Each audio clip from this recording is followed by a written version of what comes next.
Ici, nous allons pouvoir donc définir la couleur du fond de page, à savoir la partie à l'extérieur de notre site. Nous pouvons changer sa couleur, nous pouvons lui appliquer une image, charger une image, ou bien ici pouvoir la répéter, faire une mosaïque de cette image. En dessous, nous retrouvons le fond de scène qui correspond vraiment au site lui-même.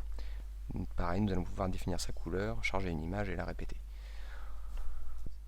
En dessous, nous allons retrouver la taille de la scène, qui correspond donc à la taille en pixels de notre projet. Ici, 960 pixels sur 660 pixels.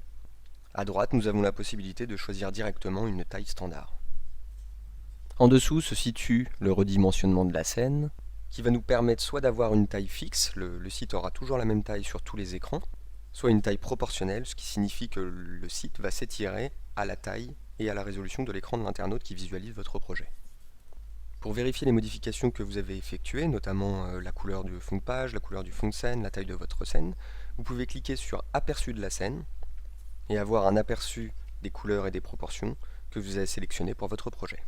Sur la partie droite, nous allons retrouver la palette qui va servir à gérer la typographie de notre projet. Vous allez pouvoir ici créer des feuilles de style qui vont vous permettre de formater tous les niveaux de lecture de texte de votre projet. Vous allez définir une police pour titre, une police pour sous-titre, une police pour texte, pour vous éviter d'avoir à chaque fois à reformater ces éléments récurrents. Une fois que vos changements sont effectués, vous pouvez cliquer sur Appliquer les changements.